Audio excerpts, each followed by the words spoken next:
Hi students, welcome to my YouTube channel M Das maths tuition. আজকের class 8 এর কোষে দেখি 6 পূরক কোণ ও সম্পূরক কোণ ও সমমিত কোণ সম্পর্কে যে অধ্যায়টা আছে মোস্ট ইম্পর্টেন্ট। এখান থেকে অবশ্যই 100% গ্যারান্টি এখান থেকে প্রশ্ন আসবে বন্ধুরা। তো প্রথমে তার আগে জানতে হবে পূরক কোণ মানে কি। দুটো কোণ যোগ করে, ধরো একটা এ একটা বি যোগ করে যদি 90 ডিগ্রি হয় তাকে বলবো পূরক কোণ। মনে করে একটা 60 একটা 30, তাহলে 90 হয়েছে। মনে করে একটা 45 একটা 45 90 হয়েছে। মনে করে একটা 20 একটা 70 90 হয়েছে। সবগুলো ডিগ্রি দেবে, আমি ডিগ্রি দিচ্ছি না। মনে করে একটা 10 একটা 80 90 হয়েছে। মনে করে একটা 1 একটা 89 90 হয়েছে। তাহলে এইরকম দুটো কোণের যোগফল যদি 90 হয় তখন তাকে আমরা কি বলবো? পূরক কোণ। দুটো কোণের যোগফল 90 হলে তাদেরকে বলবো এটা এর পূরক কোণ বা এটা এর পূরক কোণ, পরস্পর পূরক কোণ। এবার সম্পূরক কোণ কি? দুটো কোণের যোগফল যদি 180 ডিগ্রি হয়, ধরো এটা 100 এটা 80, তাহলে কত হলো? 180 ডিগ্রি। বুঝতে পেরেছো? ধরো এটা 90 এটা 90, কত হবে? 180 ডিগ্রি। মনে করো এটা 120 এটা 60, কত হলো? 180 ডিগ্রি। এইরকম মনে করো এটা এটা 179, বুঝতে পেরেছো? এটা যোগ করে কত হবে? 180 ডিগ্রি। এরকম যে কোনো দুটো কোণের যোগফল যদি 180 ডিগ্রি হয় তখন তাকে বলবো পরস্পর সম্পূরক। অর্থাৎ এ কোণ প্লাস বি কোণ যদি 180 ডিগ্রি হয় তাহলে এই দুটোকে আমরা পরস্পর কি বলবো? এটা দেওয়া আছে, তাহলে এদের সম্পর্ক কি না? এ ও বি পরস্পর সম্পূরক কোণ। যদি এটা এরকম দেওয়া থাকতো, ছোট হাতে দিয়েছি বি কোণ সমান 90 ডিগ্রি, তাহলে তাদের সম্পর্ক কি? যেহেতু দুটো যোগফল 90 ডিগ্রি আছে তাহলে আমরা বলবো পরস্পর পূরক কোণ। সম্পূরক আর পূরক সম্পর্কে তোমরা আইডিয়া পেয়ে গেলে এইভাবে অঙ্কগুলো কিন্তু হবে। তো এবারে দু একটা সহজ আমি একের আমি ডিটা করাচ্ছি। দুটি স্থূলকোণ পরস্পর সম্পূরক হতে পারে কিনা। একের ডি, দুটি স্থূলকোণ পরস্পর সম্পূরক হতে পারে কিনা। এখন স্থূলকোণ কাকে বলে? আমরা জানি স্থূলকোণ কাকে বলে না 90 এর বেশি। আমি 90 এর বেশি মানে কত হবে? 180 কম 90 এর বেশি, ধর 91 করলাম, কম সব থেকে কম আর একটা 91, তখন এখন কত হয়ে যাচ্ছে? 182। কিন্তু পুরো সম্পূরক হবে কখন? 180 হতে হবে, কিন্তু এখানে কি হচ্ছে? 182। তাহলে দুটো স্থূলকোণ কখনো সম্পূরক হতে পারবে না। বুঝতে পেরেছো? দুটো এটা কখনো হতে পারবে না। আচ্ছা একটি সূক্ষ্ম শীটটা করাচ্ছে। একটি সূক্ষ্মকোণ একটি স্থূলকোণ সম্পর্ক হতে পারবে কিনা শীটটা। একটি সূক্ষ্মকোণ মানে কি? সব থেকে বড় সূক্ষ্মকোণ কত? 89। বুঝতে পেরেছো? 90 যেহেতু কম হতে হবে, একটি স্থূলকোণ সব থেকে বড় সব থেকে ছোট স্থূলকোণ কত? 91 ডিগ্রি। এই দুটো যদি যোগ করি, আবার কি বলছি, একটি সূক্ষ্মকোণ একটি স্থূলকোণ সব থেকে বড় সূক্ষ্মকোণ কত? 89 ডিগ্রি, কারণ 90 কম হতে হবে। আর সব থেকে ছোট স্থূলকোণ কত? 91 ডিগ্রি। মানে পূর্ণ সংখ্যা যদি ধরি, ধরো 90.3, 90 দশমিকে যাচ্ছি না, তাহলে এটা যোগ করলে কত হচ্ছে? দেখো এটা যোগ করলে হচ্ছে 180। তাহলে কি দেখলাম? তাহলে এটা সম্পূরক হয়েছে। তাহলে হ্যাঁ আমরা বলবো সম্পূরক হবে। আর দুটি সমকোণ কি হতে পারে? দুটি সমকোণ পরস্পর পূরক হতে পারে কি? দুটি সমকোণ পরস্পর পূরক। দেখো সমকোণ বলেছে, দুটি সমকোণ যোগ করে কত হচ্ছে? 180, কিন্তু বলেছে পূরক। 180 কি পূরক? 180 তো সম্পূরক। তাহলে দুটি সমকোণ কি পূরক হবে না? ভালো করে বুঝতে হবে এটা সম্পূরক। তুমি দেখলে 80 হয়ে গেছে না, এটা তো সম্পূরক চাইনি। বলছে দুটি সমকোণ পূরক হবে, বলবো না। যদি বলতে দুটি সমকোণ সম্পূরক হবে তখন বলবো হ্যাঁ। এইভাবে একে দেখে সব অঙ্কগুলো হবে। এবারে আমি 2, 3 একটা করে করাচ্ছি, এবং যে অঙ্কগুলো করাচ্ছি না সেগুলো আমার ইউটিউবে গিয়ে পুরনো যে ইউটিউব মানে প্লে লিস্টে গিয়ে পুরনো ভিডিওগুলো দেখে নেবে, খুব সহজ আছে। নিচে সন্নিহিত কোণগুলি আঁকি এবং কোণগুলি পরস্পর পূরক অথবা সম্পূরক লিখি। দেখো পূরক, তাহলে একটা 45 হলে, তাহলে একটা 45 হবে, তখন 90 হলে তখন তাকে এই দুটোকে কি বলবো? পূরক। তাহলে এই 45 আর এই 45 কি বলবো? বলো পূরক বলবো। কি বলবো? পূরক। বুঝতে পেরেছো? আর যদি দুটো যোগ করে যদি 180 ডিগ্রি হয়, ধরো 70 প্লাস 110 কত হয়েছে? 180। তাহলে এই যে 70 আর 110 পরস্পর কি বলবো? সম্পূরক। কি বলবো? সম্পূরক। এরকম করে তোমাদের বাঁচতে হবে। তিনের দাগেরটা কি কথা বলেছে, কোণগুলি সম্পূরক কোণ লিখে তিনের দাগ একদম সে কোণ দুটো যোগ করলে পূরক হবে, পূরক চেয়েছে কোণ দুটো যোগ করলে পূরক হবে, সেটা তোমাদের বের করতে হবে।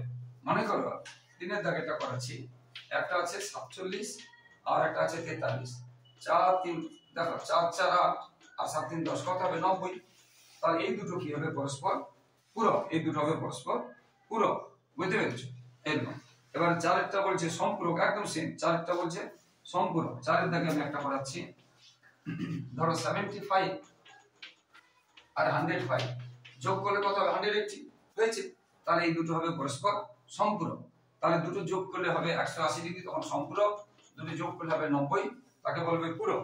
এইভাবে এবার হয়ে গেল পাঁচের দাগে ভীষণ ভীষণ ইম্পর্টেন্ট, সন্নিহিত কোণ কাকে বলে এটা আসবে। সন্নিহিত কোণ কাকে বলে? ক্লাস 6 এও আসে, ক্লাস 7 এও আসে, ক্লাস 8 এও আসে। সন্নিহিত কোণ কাকে বলে? আর যখন দুটো কোণে দেখো এই একটা কোণ আবার এই একটা কোণ, এই যে দুটো কোণ,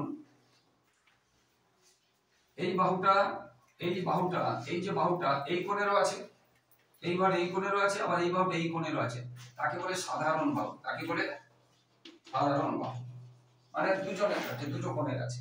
এবং এই যে শীর্ষবিন্দুটা আমি যদি এটা এ বি সি ডি দিই, এই এ বিন্দুটা এই কোণেরও আছে, আবার এ বিন্দুটা এই কোণেরও আছে, তাহলে তাকে বলে সাধারণ শীর্ষবিন্দু। সাধারণ শীর্ষবিন্দু, বুঝতে পেরেছো? তাহলে যখন এইরকম হবে দেখতে, তাহলে যখন দুটি কোণে একটি সাধারণ বাহু থাকবে এবং কোণ দুটি এই বাহুর বিপরীত পাশে, দেখো এই কোণটা এই বাহুর এই পাশে আছে আর এই কোণটা এই বাহুর এই পাশে আছে, একই পাশে থাকলে হবে না। দেখো এটাতে দেখো আবার আমি আরেকটা অঙ্ক করেছি, দেখো এই বাহু এই ধর এই বড়টা যদি বলি, ধরো এটা 60 ডিগ্রি, এইটা A B C, A B C কত ডিগ্রি 60 ডিগ্রি। আবার এইটা এটা 60 ডিগ্রি হলো, আবার এইটা মনে করো এ বি ডি, এটা ধরো 20 ডিগ্রি। তাহলে দেখো এই বিটা দেখো এই বিটা 60 ডিগ্রিতেও আছে, আবার এই বিটা 20 ডিগ্রিতে আছে, আবার এই এ বিটা এই এ বি বাহুটা 60 ডিগ্রিতে আছে, এই বি বাহুটা 20 ডিগ্রিতে আছে। কিন্তু এই যে এই কোণটা এই বাহুর একই পাশে আছে, একই পাশে থাকলে হবে না। এটা তো সাধারণ বাহু। এই দেখো এই কোণটাতে এই বাহুটা আছে, আবার এই কোণটাতে এই বাহুটা আছে, তাহলে এই বাহুটা দুটো আছে। কিন্তু এই বাহুর এই পাশে একটা কোণ আছে আর এই পাশে হয়নি, এই পাশে হয়েছে কি আর একটা কোন পাশে আছে, ওই একই পাশে আছে, তাহলে হবে না, বিপরীত পাশে হতে হবে। যেমন এখানে দেখো এই বাহুর এই পাশে একটা আছে, ও পাশে একটা আছে, কিন্তু এখানে যেটা দেখালাম হচ্ছে না, তাই এটা হবে না। ওই জন্য বলতে হবে যে বিপরীত পাশে থাকতে হবে, সাধারণ বাহু বিপরীত পাশে থাকতে হবে। তাহলে যেটা বলেছে যে সন্নিহিত কোণ কাকে বলবে না, যখন দুটি কোণে একটি শীর্ষবিন্দু, জাস্ট এই ভাষাটা লিখবে, যেমন বলছি যখন দুটি কোণে একটি শীর্ষবিন্দু থাকবে এবং একটি সাধারণ বাহু থাকবে এবং কোণ দুটি একটি সাধারণ বাহু থাকবে এবং কোণ দুটি সাধারণ বাহুর বিপরীত পাশে থাকবে, তখন তাকে বলবো আমরা কি বলবো? সন্নিহিত কোণ। এখানে যে ছবি পরপর তিনটে ছবি আছে সন্নিহিত কোণ হবে, কিন্তু 4 নম্বর ছবিটাতে হবে না। কেন হবে না দেখো, 4 নম্বর ছবিটা দেখাচ্ছি। প্রথম তিনটে ছবিতে হবে, কিন্তু 4 নম্বর ছবিটাতে হবে না। কেন দেখো, এই যে দেখো এই কোণের শীর্ষবিন্দু কোনটা? এইটা। আর এই কোণের শীর্ষবিন্দু কোনটা? এইটা। তাহলে এই যে শীর্ষবিন্দু এই শীর্ষবিন্দু আলাদা হয়ে গেছে, কিন্তু শীর্ষবিন্দু কি হতে বের হতে হবে। আর বাহুটা কিন্তু আছে, এই যে এই বাহুটা এই কোণেরও আছে, আবার এই যে বাহুটা এই কোণেরও আছে, বাহুটা মিলছে কিন্তু শীর্ষবিন্দু মিলে নেই, তাহলে হবে না। যেমন একটু তাহলে এখানে কি মিলেনি? শীর্ষবিন্দু মিলেনি। যেমন একটু আগে বলেছিলাম, আবার বলছি এই কোণটা এই বাহুটা আছে, আবার আমি এই একটা কোণ আঁকলাম, এই বাহুটা আছে এবং শীর্ষবিন্দু একই, তবু কোণ নয় কেন? না, এটা একই পাশে আছে, বিপরীত পাশে নেই। এই জিনিসটা বুঝতে হবে। এটা হলো 5 দাগেরটা। এরপরে আমরা এইভাবে সবগুলো হবে, খুব সহজ পদ্ধতি আছে। এবার আমরা 9 দাগেরটা 9, 10, 11, 12 থেকে কিন্তু একটা পরীক্ষা একদম আসে, 9, 10, 11, 12 থেকে পরীক্ষা একদম আসে। তো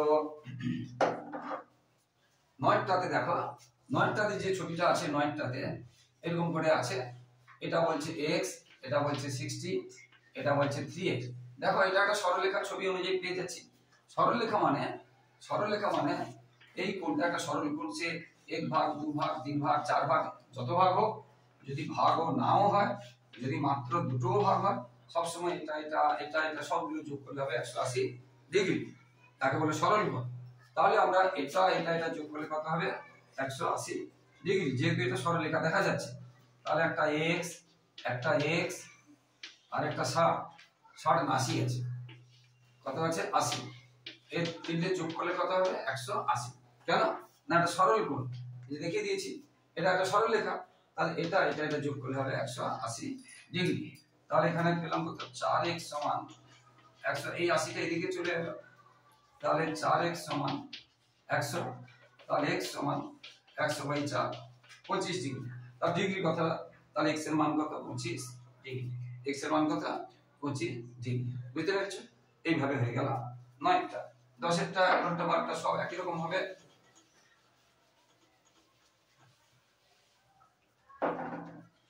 বারবার বলছি তোমরা এগুলো, এখানে বলেছে 10এরটাতে বলেছে, নাম দিয়ে দিয়েছে, বইতে বলেছে AOP এই কোণটা BOP এই কোণের থেকে 140 ডিগ্রি বেশি। এটার থেকে বেশি 100, এটার থেকে বলেছে, তাহলে এটাকে আমি x করলাম, তাহলে এটা কত হবে? 140 বেশি বলেছে, 140। এটা যদি 10 হয়, এটা কত হবে? 140 যুক্ত 10, কথাটাই বলছি। এটা যদি 40 হয়, এটা কত হবে? 140 যুক্ত 140, এরকম করে। এটা যত হবে, এটা তার থেকে 140 বেশি হবে। আবার এটা দেখো সরলরেখা, তাহলে এটা নিয়ে কত হবে? 180। তাহলে x প্লাস 140 180। কেন 180? এটা সরলরেখা, সরলরেখা হলে এই কোণ দুটো হোক, তিনটে হোক, পাঁচটা হোক, সবসময় কি হবে? 180 হবে। তাহলে x আর x 2x সমান 180 থেকে এটা এই তবে দিকে চলে গেলে মাইনাস হয়ে যাবে, এগুলো বা লিখে কমা লিখতে হবে। এবারে এটা যদি মাইনাস করি, কত হচ্ছে? 40। তাহলে x সমান কত হবে? 40/2 20 ডিগ্রি। তাহলে x সমান কত হবে? 20 ডিগ্রি। তাহলে বলেছে BOP এর মান, তাহলে BOP কত হলো? 20 ডিগ্রি। আর AOP হলো কত? 20 যুক্ত 140, তাহলে 20 প্লাস 140, তাহলে 160 ডিগ্রি। 160 ডিগ্রি, এগুলো সব ডিগ্রি দিতে হবে, এটা এগুলো এইভাবে অঙ্কগুলো হবে। এবারে দেখো আরেকটা পরেরটা যেটা আছে 12টা, আমি বলছি পরে আমার মানে ইউটিউবে পুরনো ভিডিও দেখে তোমরা করবে, আমি লিংক দিয়ে দিচ্ছি 12টাতে। দেখো বলে দিচ্ছি 12টাতে, এই দুটো থাকো, তিনটে থাকো, চারটা থাকো, 12টার অনেকগুলো আছে, সবগুলো যোগ করব। সবগুলো যোগ করে যদি 180 ডিগ্রি হয়, তাহলে এটা সরলরেখা থাকবে। এটা দেখো আমি একটা বলছি, ভালো করে বুঝো। ধরো এটা আছে, এটা মনে করো 30, এটা মনে করো 50, তার যোগ করলে কত হবে? 80 হয়েছে, 180 তো হয়নি। তাহলে এই দুটো দেখো এই জন্য সরলরেখায় নেই। আর একটা করাচ্ছি,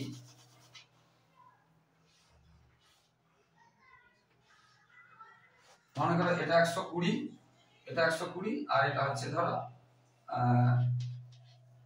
30 না 50। এর দুটো যোগ করলে কত হবে? 170।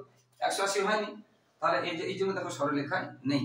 কিন্তু এটাকে যদি আরেকটু বাড়িয়ে দিই,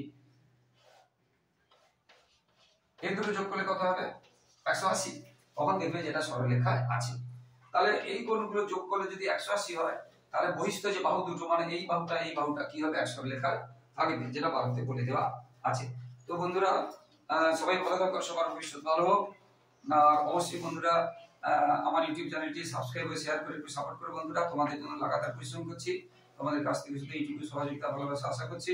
লাইক ও কমেন্ট করতে ভুলবে না বন্ধুরা। এবং প্রথম, দ্বিতীয়, তৃতীয় ইউনিটের সাজেশন এবং নমুনা প্রশ্ন উত্তর, সাজেশনের উত্তর সব দেওয়া আছে।